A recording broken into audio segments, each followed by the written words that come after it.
Hello అండి. అందరికీ praise the lord. ఎలా ఉన్నారు? హ్యాపీ అండ్ హెల్తీగా ఉన్నారా? సో కొంచెం టైంలో అంటే రేపటి రోజున మనము క్రిస్మస్‌ని సెలబ్రేట్ చేసుకోబోతున్నాము. అందరం కూడా ఫ్యామిలీస్‌లో అందరం గ్యాదర్ అవ్వడము, హ్యాపీగా మనం ఒక పండుగని ఆచరించడము, యేసయ్య పుట్టారు అనని ఒక ఫెస్టివల్‌ని మనం చేసుకోవడంలో మనము ఎంతో సంతోషంతో మనం చూస్తూ ఉంటాం కదండీ ఆ రోజుల్లో. కొన్ని టైమ్స్‌లో కొంతమంది కూడా అంటూ ఉంటారు, క్రిస్మస్ చేసుకోవాలా? చేసుకోవద్దు. ఇదే టైం అనని ఎలా ఖచ్చితంగా చెప్పగలుగుతారు?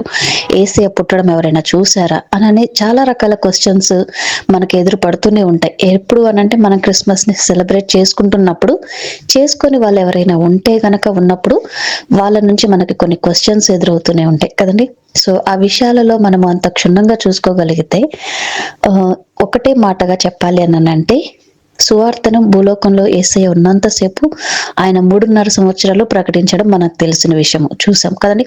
సో, అలాగనే మనం కూడా ఒక సువార్తని ఎదుటి వ్యక్తికి చెప్పాలి, చేయాలి అని అన్నప్పుడు మనం దేవుడి గురించి చెప్పే ప్రధాన అంశాలు దేవుడు పుట్టడం, జన్మించడం, మరణం, తిరిగి లేవడం, పునరుద్ధానం కదండీ!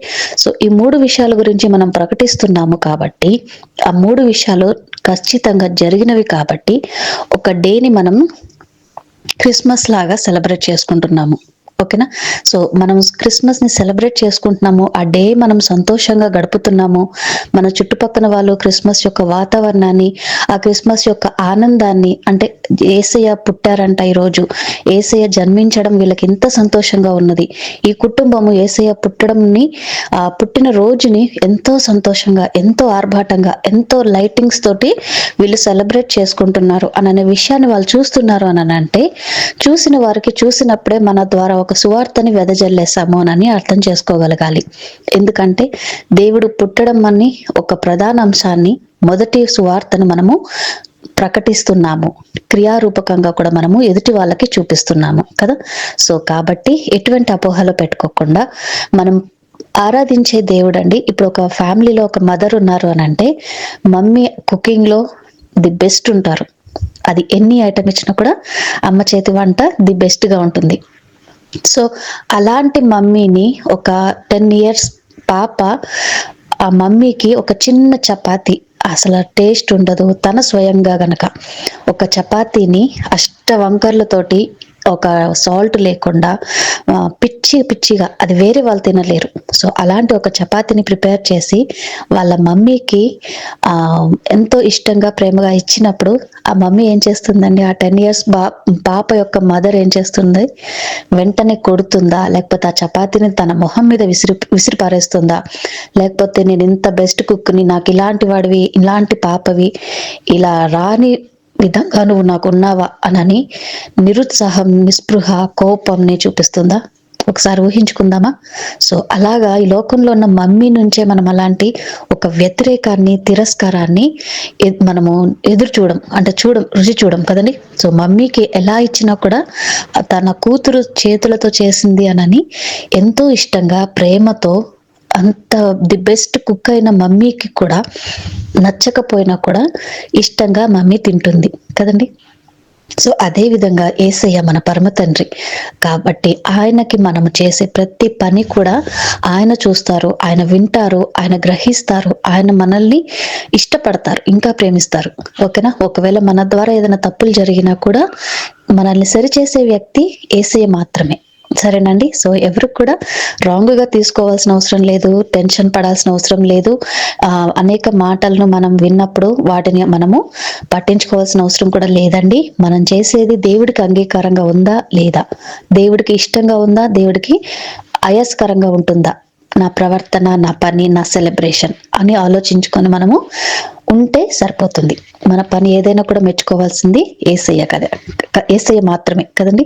సో, కాబట్టి హ్యాపీగా చేసుకుందాము.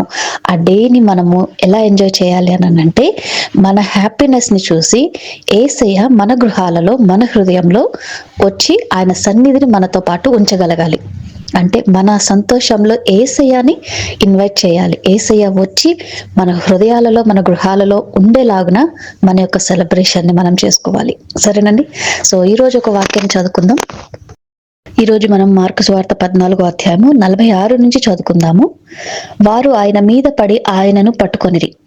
దగ్గర నిలిచి ఉన్న వారిలో ఒకడు కత్తి దూసి ప్రధాన యాజకుని దాసుని కొట్టి వాని చెవి తెగ నరికెను. అందుకు యేసు, మీరు బందిపోటు దొంగ మీదికి వచ్చినప్పుడు కత్తులతోనూ గుదియలతోనూ నన్ను పట్టుకొన వచ్చితిరా? నేను ప్రతిదినము దేవాలయములో మీ యొద్ద ఉండి బోధించుచుండగా మీరు నన్ను పట్టుకొనలేదు. అయితే లేఖనములు నెరవేరునట్లు ఇలాగు జరుగుచున్నదని చెప్పెను. అప్పుడు వారందరూ ఆయనను విడిచి పారిపోయిరి. తన దిగంబర శరీరము మీద నారబట్ట వేసుకొని ఉన్న ఒక పడుచువాడు ఆయన వెంట వెలుచుండగా వారతనిని పట్టుకొనిరి. అతడు నారబట్ట విడిచి దిగంబరుడై పారిపోయెను. వారు యేసును ప్రధాన యాజకుని యొద్దకు తీసుకొని పోయిరి. ప్రధాన యాజకులు, పెద్దలు, శాస్త్రులు అందరూ అతనితో కూడా వచ్చిరి.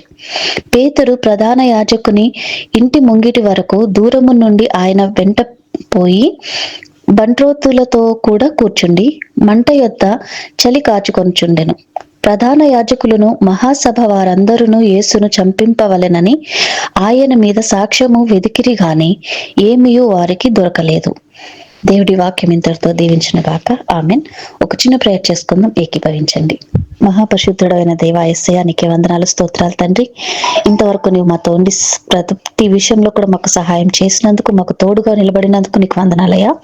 చదవబడిన నీ వాక్యాన్ని దీవించండి, ఆశీర్వదించండి. ప్రతి హృదయంలో కూడా నాటి ఫలింపచేయమని ప్రభా ప్రార్థిస్తున్నాము తండ్రి. ప్రభా యేసయ్య, నాయన నీ క్రిస్మస్ ని, నీ జన్మదినం వేడుకలను ప్రభా మేము జరుపుకోబోతుండగా మా ప్రతి హృదయాలను కూడా సిద్ధపరచండి.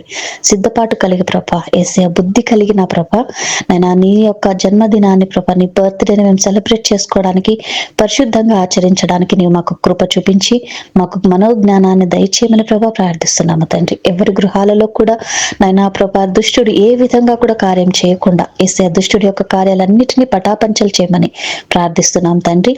నీవే మా హృదయాలలో, మా గృహాలకు నీ యజమానిగా నిలబడి నైనా ప్రభా మా సంతోషంలో ప్రభా నాకు పరలోక సంతోషంతో నింపి సమృద్ధిగా నా ప్రభా గృహాలలో తండ్రి శాంతిని, సమాధానాన్ని దయచేయమని ప్రభా ప్రార్థిస్తున్నాం తండ్రి. ఈ వెలుగును ప్రభా మా ద్వారా అనేకులకు వెదజల్లేటట్టుగా నా ప్రభా ఈ వేడుకలను, ఈ సెలబ్రేషన్ ని మా ద్వారా జరిగించమని ప్రభా నీవే మహిమ పొందమని ప్రభా ప్రార్థిస్తున్నాము తండ్రి.